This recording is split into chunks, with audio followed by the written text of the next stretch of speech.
You have fallen into Event Horizon with John Michael Godier.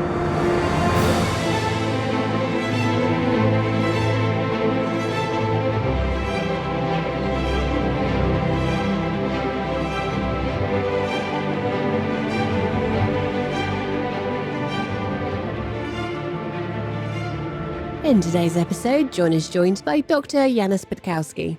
Dr. Petkowski is a research scientist at the MIT EAPS Department, Earth, Atmospheric and Planetary Science. Dr. Petkowski's research is focused on finding life on exoplanets, biosignature gases, and theoretical biochemistry. He is a co-author on the 2 papers detailing the discovery of phosphine gas in the cloud decks of Venus, as well as determining that the phosphine on Venus cannot be explained by conventional processes. Dr. Janusz Petkowski, welcome to the program. It's great to be back. Now, Doctor, you have released a number of papers recently, and one of these papers specifically goes into different solvents of life. But let me ask you this question. It is my sense, after 35 years of looking at astrobiology and stuff like that, that we have not yet seen what evolution can do. Earth, as a sampling of one with all its biodiversity and differences between life forms, is nothing compared to what we could come across in the universe. And one of the bases for that is the idea that everything here is based on water, but there are other liquids, such as hydrochloric acid. Oh yeah, there is a sulfuric acid. There are other liquids that are present on various bodies in our own solar system. I mean, there are some that are famously known, like, for example, the liquid methane, ethane, rivers, seas, and lakes on the Saturn's moon Titan. But there are also other liquids that are potentially or confirmed to be present on various other places in our solar system. For example, starting from the 90s, there are some suggestions that there could be liquid reservoirs of liquid nitrogen on the Neptune's moon's Triton. There might be there are also some hints, or this was hypothesized also on several occasions, that under the surface of Jupiter's moon Io, there are reservoirs of, for example, liquid sulfur. That is a very exotic liquid or exotic solvent for potential solvent for interesting chemistry. And of course, we have many instances in our own solar system where liquid water is present. It could be potentially present on Mars in significant quantities. It can also it is present also under the ice shells of Europa, Jupiter's moon Europa, and also on various other bodies in our own solar system, and maybe even commonly present in some of the Kuiper belt objects, like, for example, Pluto. So these liquids are present in our own solar system, and also one of the most interesting liquids that we are actually interested in is concentrated sulfuric acid that is actually not present on the surface of the planetary body, but it's actually forming clouds of Venus. And clouds are, of course, little droplets of liquid, and in case of Venus, it is actually those are liquid droplets of concentrated sulfuric acid. Is it possible on an exoplanet, under different conditions than Venus, but perhaps similar, for oceans of sulfuric acid? In other words, could it rain sulfuric acid under different pressure conditions and create oceans sort of like the hydrocarbon lakes of Titan? That's a very good question. We do not have the good answer to that yet. But we can very cautiously answer this question positively. So we can say that potentially yes. And why it is so? Even if sulfuric acid at the first glance could potentially react with surface rocks, it could form the sulfate. It could react with rocks and form the sulfate layer. But if there is not much tectonic activity on the planet, so for example, if the planet is so-called stagnant lit, so there is not a lot of tectonic movement on such a planet, then once the sulfuric acid covers or reacts with rocks and creates this sulfate-like layer, then eventually it could actually potentially form surface reservoirs on the planet, and form maybe small pools or rivers or streams or maybe even lakes.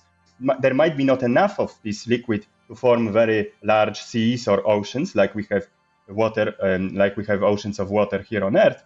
But nevertheless, there might be a situation on a planet that is actually quite cooler than Venus, where the sulfuric acid is actually a dominant liquid, planetary liquid, that is actually forming some reservoirs on the surface. However, we do not yet, of course, have a solid evidence that such a situation is possible. This type of planetary research is actually in its infancy.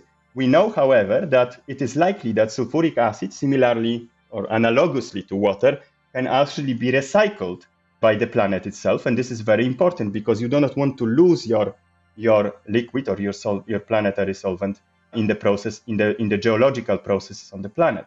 So sulfuric acid can be generated photochemically from volcanic gases like sulfur dioxide and water, and eventually it can be recycled back to the planetary environment. It also some of the papers done on volcanoes from Kamchatka, for example, recently suggested that sulfuric acid is also produced by volcanoes directly. So we have this entire potential system in which sulfuric acid actually could be replenished on a planetary surface if it gets destroyed by various geological or chemical processes. The building blocks of life, amino acids that we find in meteorites, and mysteriously so, finding amino acids that are built in space, and they form the foundations of life on Earth. At Venus, it turns out, surprisingly somewhat, that these amino acids can exist and can coexist with sulfuric acid. Tell us about that. Yes, so our research over last couple of, I guess probably 2 years right now, we are focusing on a very obscure branch of organic chemistry because we are actually trying to figure out how organic chemistry behaves in concentrated sulfuric acid. And why we actually study this, we want to actually understand, is there a chance for complicated organic chemistry in concentrated sulfuric acid in the clouds of Venus? Of course, nobody before or nobody actually detected organic chemistry in the clouds of Venus at all. There was no mission of any kind that actually tries to do that. Planned Rocket Lab mission to Venus is actually the first mission with an instrument that is capable of detecting organic chemistry if it is there in the droplets in the cloud, in the sulfuric acid cloud droplets. So what we were in an anticipation of these mission results, we actually wanted to understand to a greater degree how organic chemistry behaves in concentrated sulfuric acid, because there is this common now we know misconception that concentrated sulfuric acid is actually very dangerous, or basically that it cannot sustain any kind of organic chemistry or any kind of complicated organic chemistry. And that is actually, now we know, very likely, or basically we are quite sure right now that this is not really a case. We actually can build a very complicated and very interesting organic chemistry that is very unique to this solvent, that doesn't happen anywhere else. And of course, you have all kinds of interesting molecules that are quite stable in these conditions, in concentrated sulfuric acid conditions. And we recently were able to show, for example, that 19 out of 20 of our amino acids that we have in our protein repertoire are stable, surprisingly, in concentrated sulfuric acid. So this, of course, doesn't mean that you are going to have proteins in concentrated sulfuric acid anywhere on exoplanet far away or on Venus, but it means that there is quite a bit of organics that actually can survive these conditions for a very, very long time. And now we know for months, if not years.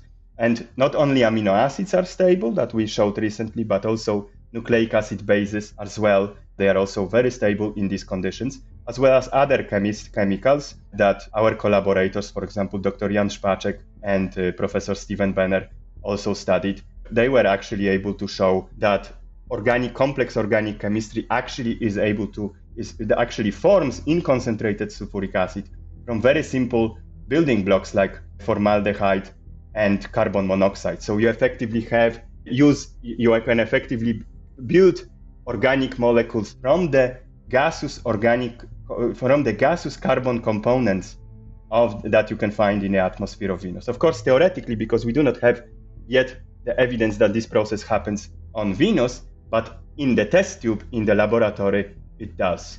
And that's the first step towards actually finding or assessing the potential for complex organic chemistry in the clouds of Venus.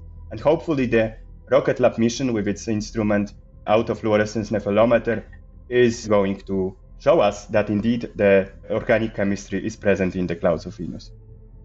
Now, the other solvents, these are not the only liquids, sulfuric acid and water, but there's also the question of ammonia, which is relatively abundant in the universe. But are there problems with the idea of ammonia as a solvent for life?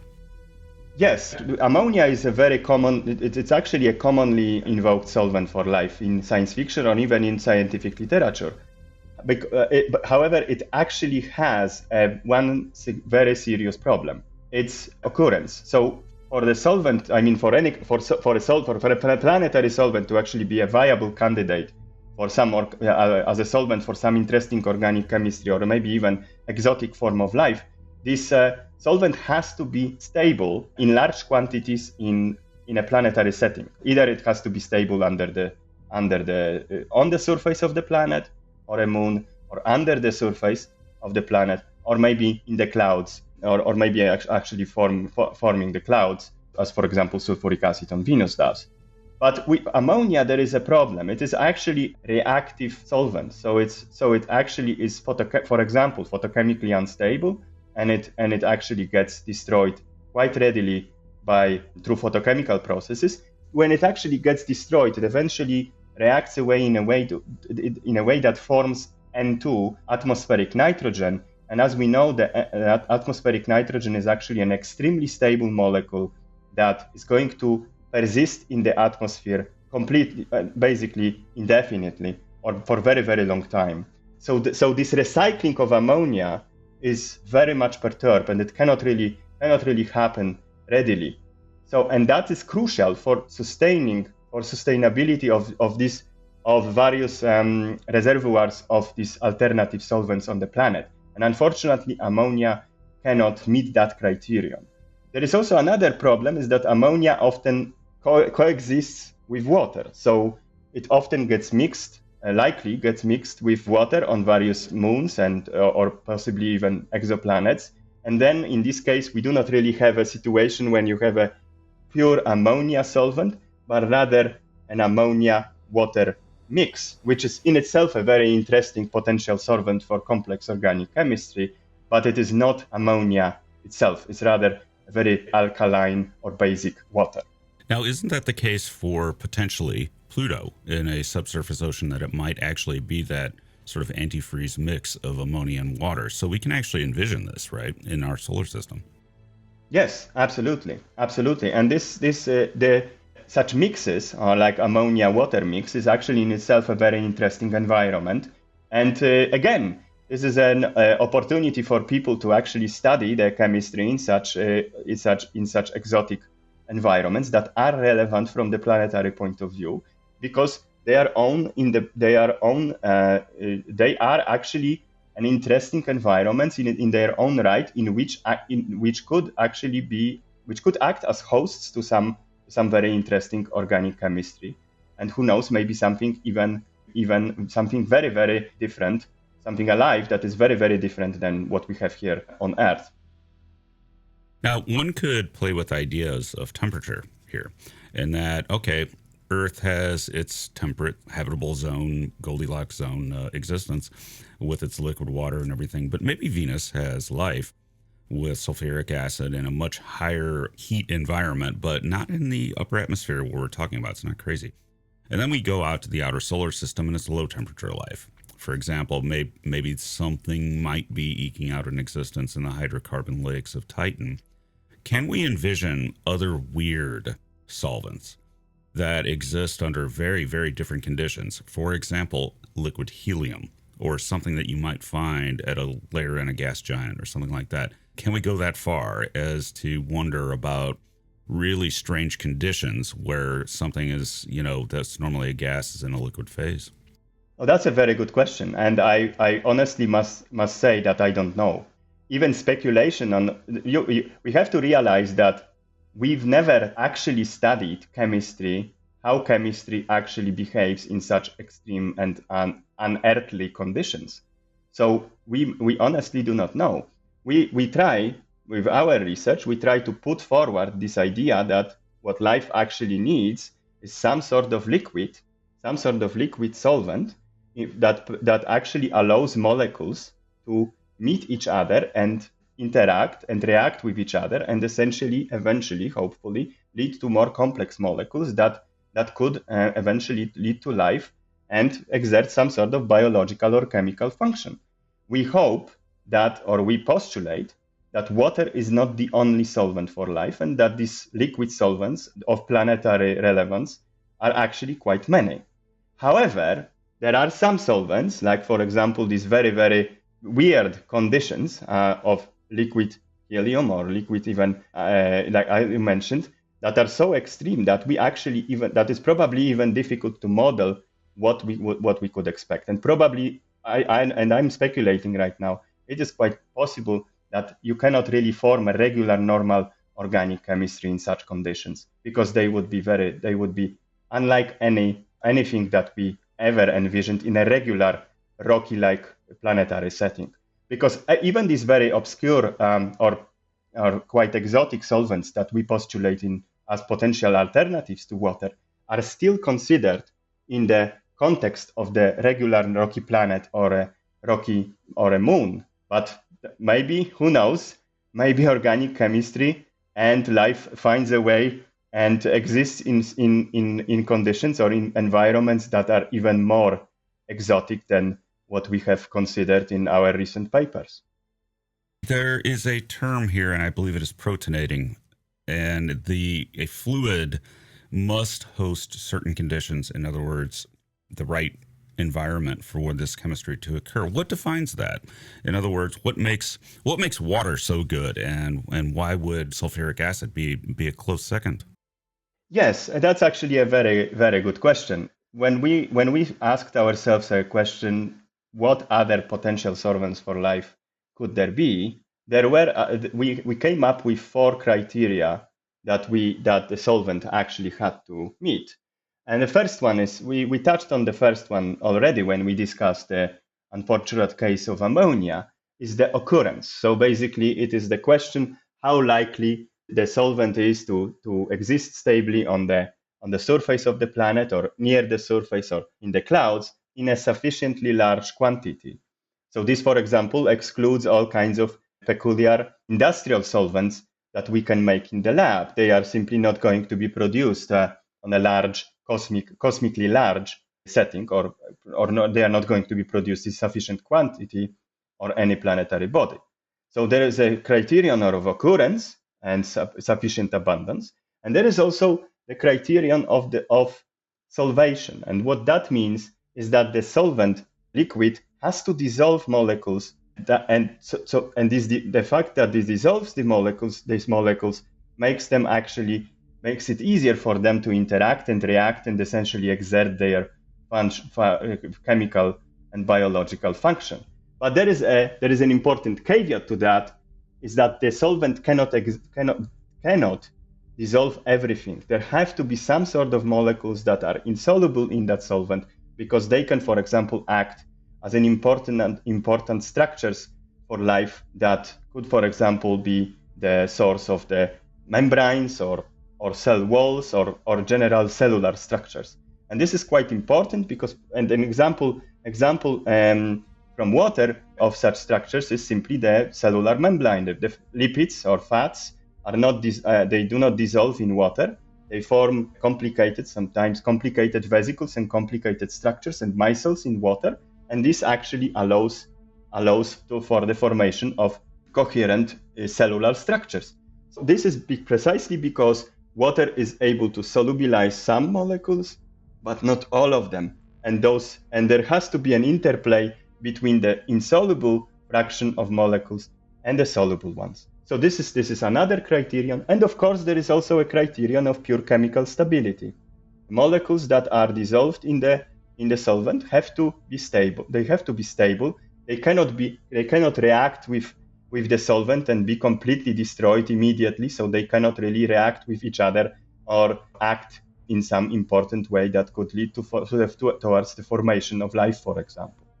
And at the end, there is a criterion that we added also to the discussion of the alternative solvents, that we are not quite sure if it is really if it is really important, but definitely water meets this criterion. So we decided that maybe we should also consider it. And this is the so-called chemical functionality. So we have to remember that water is actually not just a passive host to the chemistry of life, to molecules that react with each other in our bodies or in our cells, but it actually actively participates in metabolic processes in our cells.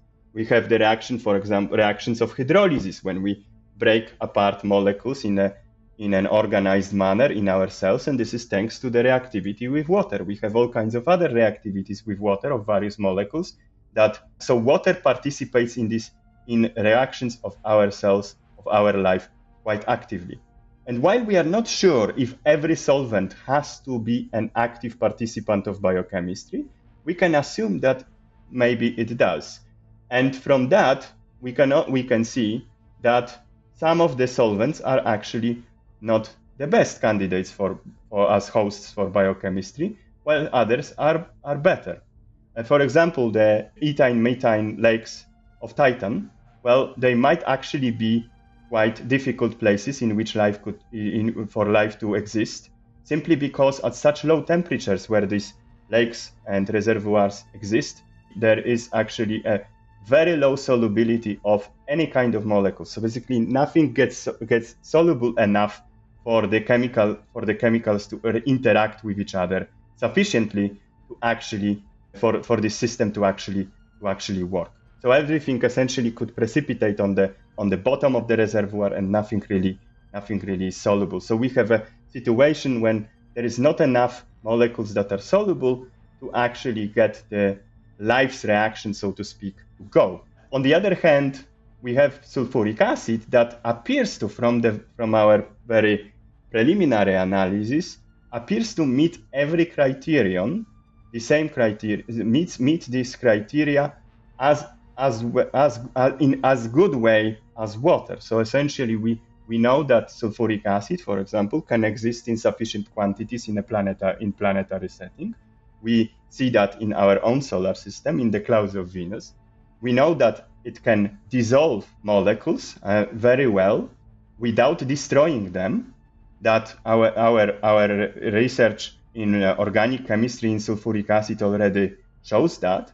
And at the same time, sulfuric acid doesn't dissolve every molecule that it interacts with, because our work of our collaborators, for example, from Professor Jack Szostak lab, done by Dr. Daniel Dusdevich, showed that this formation of various lipid-like structures, micelles, and potentially lipid vesicles is actually possible in concentrated sulfuric acid. Of course, those are different lipids than our own fatty acids that we have here in our own life.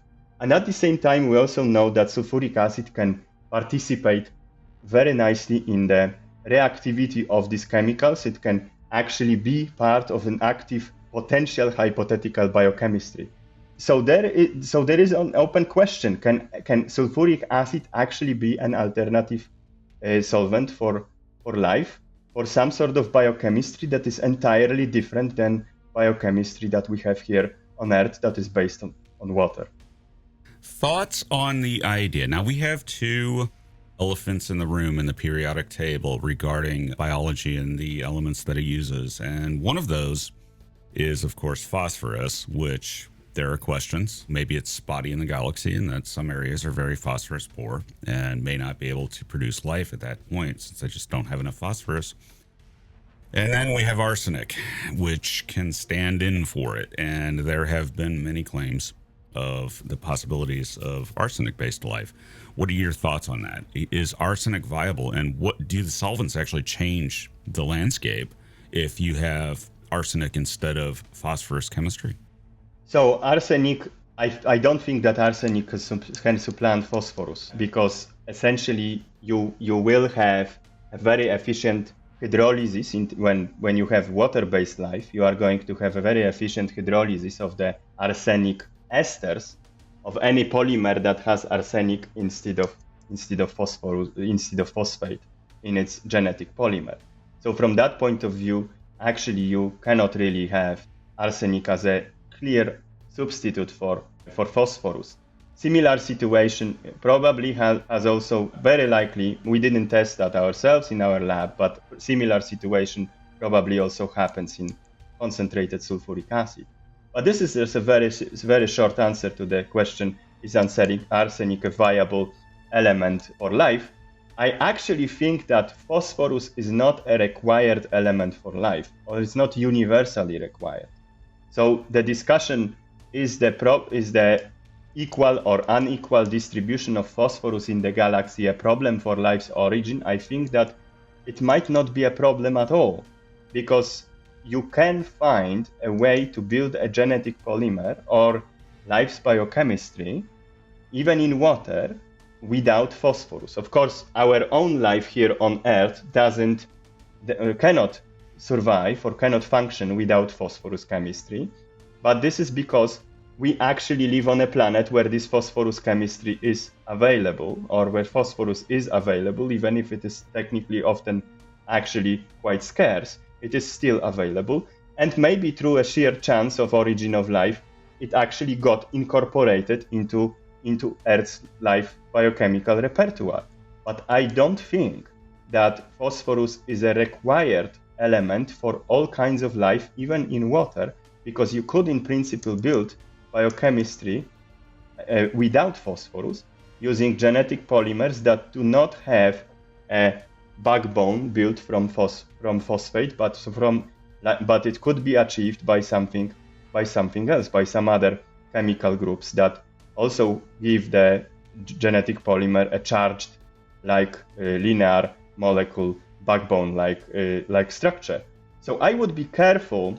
This is actually a very important point. I would be careful when ascribing the features of our life in sort of a general terms of what life really needs everywhere, or how life actually could look like chemically elsewhere, because we actually still don't know if our own life here on Earth is only very specific manifestation of a very general phenomenon that we call life, or if this life that we have here on Earth is the only way that it can exist or that it can originate, and you always have to have DNA or always have to have RNA and always have to have proteins, and there is no other way around it. You always have to end up with the same biochemistry. If that is the case, then the number of planets on which life can exist, if it has to look and have the same biochemistry that we have, then it obviously a number of planets that can host life is much lower. And obviously then water is the only solvent that life actually exists in. But I don't think so. I actually think that the origin, the life's chemistry is actually much more diverse, or could be much more diverse than we think. And this includes even the possibility that it doesn't necessarily need water as its main solvent. Nature usually always exceeds our brains and does things that we don't expect, and that's discovery when we see that. And there have been people that have advanced ideas about not only just alternative biochemistry, but an alternative to what we actually consider life is and how we define it. For example, some people have pointed out that fire might actually fit our criteria for being alive. And people have also thrown out the idea of neutron star life, flatlanders and things like that, where these very, very exotic forms of life are envisioned. Do you think that has any validity, though? In other words, yeah, we could ask our questions about DNA and RNA and stuff like that and how our brand of life works, but can we go really radical with it?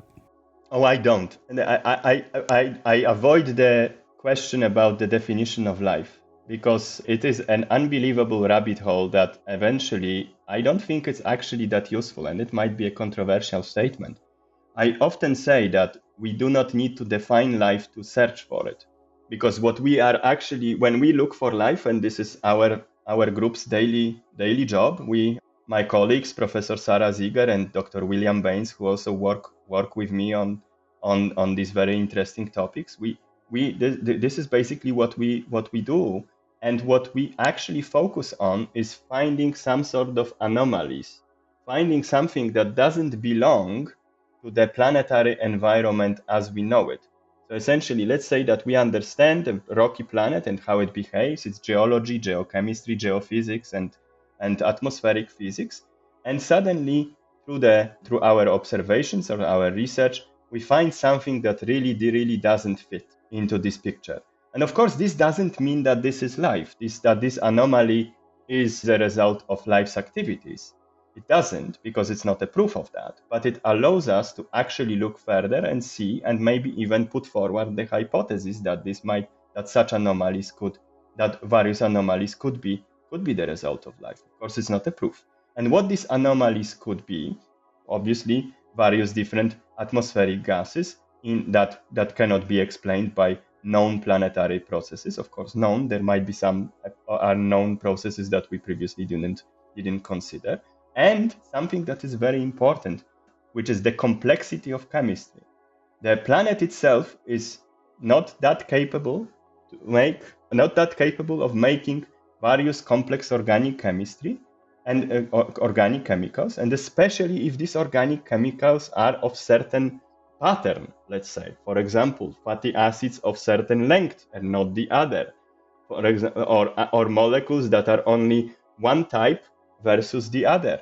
If you think about geology or photochemistry, these are all messy processes that do not really select molecules that much as life does. Our life has clear chemical signatures. 20 amino acids, only L amino acids, not D amino acids in proteins, for example. These are all weird anomalous-like chemical signatures that, from the point of view of some alien civilization that would study them, would stand out as something that is not easily explainable by, for example, biological or by non-biological processes. So what we are actually looking for is chemical complexity, organic chemical complexity, and some anomalous events in the context of the planetary environment, and we try to explain them. We don't have to define life to look for it, and that's why I actually avoid the definition of life at all, because I myself do not really have a good definition of life. It is a phenomenon. We can only say that life is a planetary phenomenon that changes the planet and is responsible for all kinds of unexpected chemical anomalies or chemical events on that planet. Yeah, so here's how I answer that question, and people are like, what defines life? And I'm like, you'll know it when you see it. And that's the only thing that we can say is that you'll know it when you see it as far as life goes. And that's precisely that. If we see a complex molecule that is, for example, analogous to a natural drug Taxol from the tree Taxus, yes, it's one of the anti-cancer drugs. That is, if you now Google it, you will see that it has very, very complicated structure, and life makes it. This tree Taxus, it makes it all the time. It has a very complicated pathway in which it actually produces it. And if we find something like that, we will say, okay, this is some sort of anomaly. This cannot possibly be made by a volcano, for example. There has to be some process that makes it, and maybe life is responsible. Why? Because, and that's, from that point of view, it's actually a good way to say it. You will know it when you see it. When you see something that is very complex, a complex chemistry, or something that really doesn't fit to a regular rocky planet geology, for example, you can put forward the very bold hypothesis that maybe life is responsible. I think too that, and we were talking about this earlier before we went on the air, that how this is going to unfold as our instrumentation gets better and we can characterize exoplanet atmospheres. We're going to start seeing interesting hints. We already did with K218b, where they're just a hint, maybe not very great evidence, but a hint maybe of a biosignature gas in the atmosphere of that exoplanet. But we're going to see this a lot, and it's going to be ambiguous. And we're going to have to create this database of maybe worlds that might be showing biosignatures, but there aren't really any slam dunks, are there? In other words, any biosignatures we see are going to be difficult to prove unless there's something really weird, like we see oxygen disequilibrium that coincides with a infrared red edge or something that only something like Earth is going to produce, and obviously it's life doing that. Do you expect that's the future of astrobiology, is looking at candidates and wondering, until it eventually becomes so overwhelming with the numbers that we conclude that there must be life? Yeah, I think that this is how the field is going to progress. We are going to accumulate data over time, and we are going to have, like, for example, now we have a list of potential habitable planets or potential exoplanets that could host liquid water on its surface, and we call them habitable. Eventually, we might have a list of, as you say, a list of exoplanets that contain some potential anomalous signals, chemical signals in their atmospheres. And those type of anomalies detections, some of them are verifiable, some of them are not, some of them potentially could be errors of the observations, some of them eventually are going to be confirmed. They are going to add up, and eventually we will be able to actually have some sort of statistical analysis how often such anomalous detections or observations actually happen in our own galaxy. I actually think that the process of detecting life on another planets is going to be a sort of, I don't know if I use the correct word, but iterative process. It's not going to be a 0-1 case. It's going to be a very slow process in which we actually slowly accumulate data, and it's almost going to be a detection of life on the basis of the statistics of a large population of characterized planets. And this is for exoplanets, where the situation is actually much worse, or much more difficult, because the only way you can effectively study them is remotely via, for example, JWST telescope.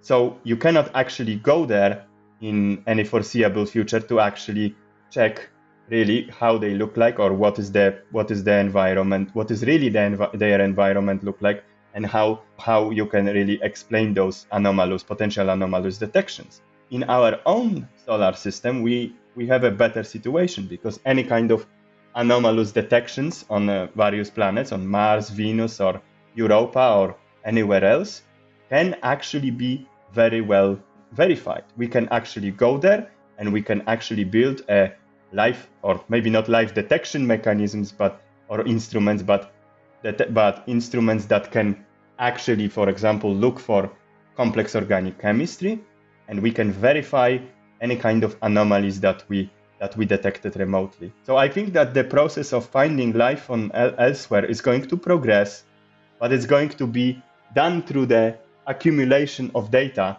and then eventually, hopefully, through the statistical analysis of all of these accumulated anomalous observations, let's call it them like that, we are going to actually we would get some sort of larger, better picture of how common such potential biological anomalies really are. Gases that you do not normally encounter in nature, things like CFCs, and one of your recent papers is about this, the idea of a technosignature gas, which would be unambiguous. Do we actually have such a thing where that gas cannot be created by any geologic process we know of, therefore it must be being put there by civilization? Is that the slam dunk? Oh, there is let's say that there is a spectrum of slam dunk. So there are some gases that have a larger probability of being proper biosignature or proper technosignature, but we probably will never be absolutely sure, because we don't really know how diverse the planetary environment can be, because there might be some very, very weird planetary conditions that lead to formation of some gases that we consider exotic from our point of view. And when it comes to our technosignature gases, or work of Professor Sarah Ziegler on sulfur hexafluoride, for example, or nitrogen trifluoride, so those are gases that are very rare very rarely produced by non-biological processes, if at all, like nitrogen trifluoride or NF3 is not produced by anything on Earth except human industry. They look very promising as a potential technosignature gases, but are we absolutely sure that there is no conditions, no planetary conditions anywhere in the galaxy that give us a reasonable production pathway for them?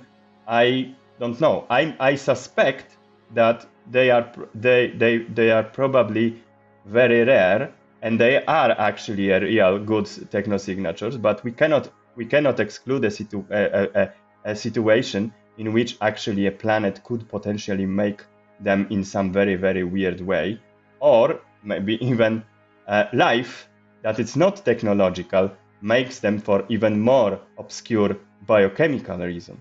That is very difficult to discern. In our paper on the technosignature gases on the sulfur SF6 and NF3, we propose a simultaneous observations of various other fluorine gases as well, like for example, fluorine silicon tetrafluoride, to sort of constrain the geological activity on the planet that could potentially lead to the formation of this type of fluorine gases. But this is just to lower the probability of non-biological or non-technological detection or non-technological source, but never to fully exclude it, of course. Within the solar system, and we have plenty of potential candidates for these types of biochemistry. We've got Venus, Mars, even maybe the moon at a certain level, where you get it warm enough to where maybe there's something down there. You could even invoke places like Io. Maybe there is a moist lava tube, with something clinging on that appeared when it had much more water than it does. We have all of these candidates in the solar system.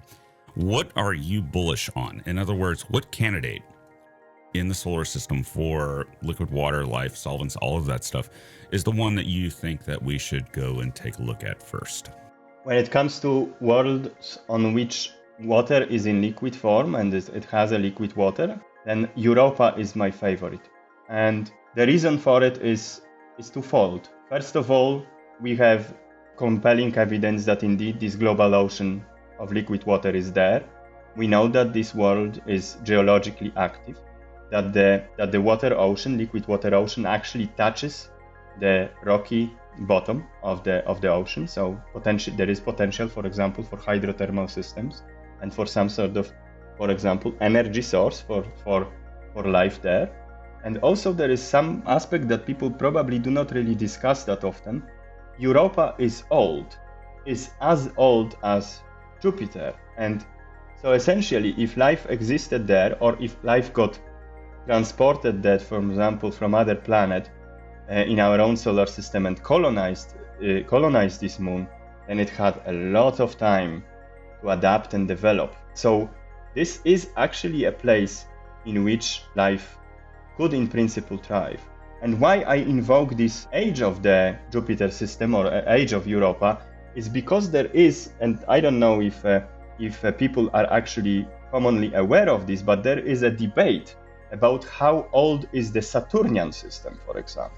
This stems from various controversies on the age of moons of Saturn, for example, age of Mimas or age of even Titan, as well as the age of the rings of Saturn. And some of the research suggests... And Enceladus. And Enceladus also, how old these moons really are. How old are they? We don't know. Yeah, this is we weird. Don't know. Continue on. But we know that Jupiter is old and Jupiter system is old.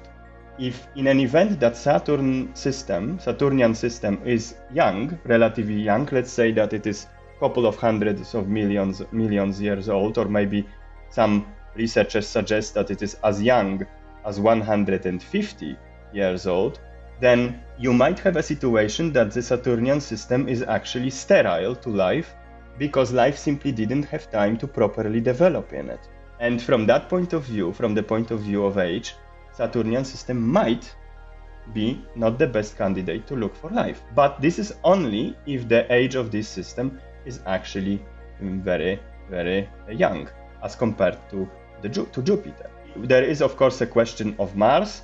Mars is another candidate that is good. That could be my favorite, absolutely. And there is also an initiative called Alpha Mars, run by my colleague Dr. Janusz Petkowski, who actually tries to actively search for life on Mars with a very novel instrumentation that could actually detect various genetic polymers directly from the Martian water. So I would definitely say that Mars is a good candidate. But these are all worlds in which water is still a potential solvent for this alien biochemistry. I have my own favorite world in which I would like to search for life. It's Venus, and this is because this is such a completely different world with a completely different planetary chemistry than anything else in our solar system that I really, really would like to study it. And especially recently, or now, that we know that organic chemistry in this concentrated sulfuric acid could exist and could actually lead to formation of various complicated organic molecules potentially as well. That makes this world much more interesting. And we know that, for example, meteoritic material is delivering organics to Venus constantly. So all of these interesting organic molecules that are either stable or reactive in a very interesting way are actually delivered to Venus and react in concentrated sulfuric acid and probably even lead to some very, very interesting chemistry that we only now start to study, because these conditions are completely different, and we basically start a completely novel branch of organic chemistry that is essentially a organic chemistry in concentrated sulfuric acid. So these are my top candidates that I really hope are going to be on the shortlist for actual astrobiology focused missions that are not going to shy away from searching for life or searching for this, trying to figure out various anomalous detections and looking for complex molecules and try to eventually find life, even if it is life that has biochemistry that is completely different than ours. That is one of the spooky mysteries, which are my favorite part of science. One of the spooky mysteries of a solar system is the idea that, look at Europa. We know it's ancient. It's as old as Jupiter, as you said. It formed there. And its cracks show tholins or some kind of coloration. And there was actually papers long ago about this, that it's actually the same color as E. coli bacteria. that this water coming up shows this color, but it doesn't at Enceladus. And Enceladus may be a relatively new object, just like Saturn's rings, as we were talking.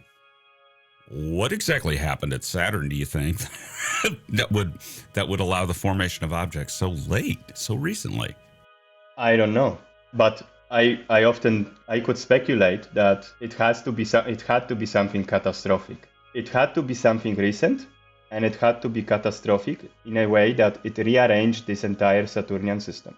Of course, nothing really happened to Saturn itself, just its moons probably got completely rearranged. Maybe, and this is my speculation, and probably somebody who is an expert in planetary and orbits and celestial orbits of all kinds could probably explain this better. But what if there were some moons in the Saturnian system that actually did not have a very stable orbit? And over billions of years, these orbits were degrading in a way that eventually led to some very spectacular collisions that maybe had some sort of domino effect that led to the complete destruction of the Saturnian system. Of course, not entirely, but and eventual reformation of its components. This is, of course, a pure speculation at this point, and pure hypothesis. Not even hypothesis, is essentially a speculation. But there are some hints. I mean, people actually actively argue about the age of Saturnian system. And this might also add to the mystery of why Titan actually has an atmosphere. Because if Titan is actually relatively young, geologically speaking, then maybe this is the reason why it actually retained its atmosphere to a degree that it has right now. Because its atmosphere is denser than Earth. And this is quite peculiar for such a small moon. And yet it has it. So maybe there is something to the hypothesis of the young Saturnian system. But at the same time, of course, it is quite likely that it is also possible that Titan and other places in the Saturnian system are also quite old, and maybe only some of the objects in the Saturnian system are young. Like, for example, maybe the rings are young, or maybe only Enceladus is young. Who knows? We actually don't know. A lot of beautiful mysteries in the outer solar system, and we've barely touched the surface. And you look at places like Uranus. What knocked Uranus on its side to rotating the way it does? And what about moons like Miranda that are that are just like this conglomerate of something put back together? And it's just goes to show you the outer solar system is dynamic, active, and alive. And I think it doesn't get a lot of priority as far as exploration goes. And I wish it would get more. I wish we would just spend all kinds of money, though, on space probes, ultimately. Yeah, me too. And I wish that we were not shy away from missions that are actually astrobiology focused. I think that this is a proper scientific question. Are there places in our own solar system that actually host biospheres, just like Earth does? And I hope that we are going to have missions that are going to be astrobiology focused. And we have to be aware of one other thing, that we are not necessarily looking for, if we had such missions, we are not necessarily looking for biospheres that are very abundant. We tend to think about life as a phenomenon that is very abundant. We look outside our window from our home, and we see life everywhere on Earth. Earth is spectacularly habitable. It's not only habitable in the ocean, on the bottom of an ocean, in the subsurface, in the planetary crust. It's also habitable in the clouds to the degree. So entire planet is actually largely habitable. Other places in our solar system might not be capable of supporting such large biomass. We have to have that in mind. So they might not be dead, but they might just be capable of supporting much less life than we have here on Earth. Mars, for example, definitely does not have as much life as we have here on Earth. Or if there is something living on Venus, it is in the clouds. It is also probably spectacularly scarce as compared to life on Earth, because there is only a couple of kilometers of the cloud decks that in principle could be habitable, and that only and even that is not entirely habitable, because you have basically only these small droplets that could potentially be home for any kind of life. So we have to be aware that if life exists in our own solar system, in other places, it's probably much less abundant, and we have to be aware that we are probably looking for a needle in a haystack. But this doesn't mean that these other places in our own solar system are dead. It just means that our task for finding these anomalous signs of life or complex organic chemistry is going to be maybe quite difficult, but it's not impossible. And that is our future, planet Earth, as the sun continues to grow in luminosity and ages. All that's eventually going to be left here are the microbes, and they're going to be adapting to their new conditions. And we will look like the hypothetical situation that could be happening in Venus. We're going to look like that. That is our path. And the days of plants and humans and deer walking around will end. And the end of life on this world will be microbial again. And probably very much altered from what it is right now. Wouldn't you agree? Yes, absolutely. And then we would not even, if we suddenly arrived at this future Earth, it would be probably very difficult for us to even realize that how this planet looked like before this proverbial astronomical cataclysm, or rather natural evolution of our own star. So that is another, maybe a little bit of a philosophical point. This life originates on a planet, and it essentially can originate only once on a planet, and it will, if it is not going to be wiped out by some planet-wide cataclysm, it will eventually conquer the entire planet. And once it does so, it is very difficult to kill. And essentially what you have to kill life, in that case, you would have to really destroy the planet, its environment completely, and boil its solvent, I would say, in this case water, in case of Earth, completely. And then basically it would be end of it. But life is an extremely resilient phenomenon. and it will really cling to the last vestiges of habitability of its planet, even if there are going to be any left. So yeah, I think that, I personally think that the solar system is alive, that there are multiple places in which life actually exists on on Mars. Probably it does, probably on the icy moons as well, but it might be just much less abundant than here, and it's very likely that it is much less abundant. I think it would be the ultimate and poetic that in the future, the far future, aliens passing through the solar system see Earth in that future state where it's a hothouse world, much like Venus. And they're like, I wonder, there's a clement zone in the upper atmosphere of that planet that might, maybe we should look for microbes. And that is the last vestige of life on Earth, is the upper atmosphere and prayer. And there is no other escape. Nowhere to go. And there is nowhere to escape. And there is nowhere to escape and nowhere to go. The only way is this poor, unfortunate biosphere did not come up with, or did not evolve a technological civilization that came up with a rocket that could escape. It's absolutely. That's probably the if a biosphere does not end up in a state of technological civilization, then eventually yes, every biosphere is doomed.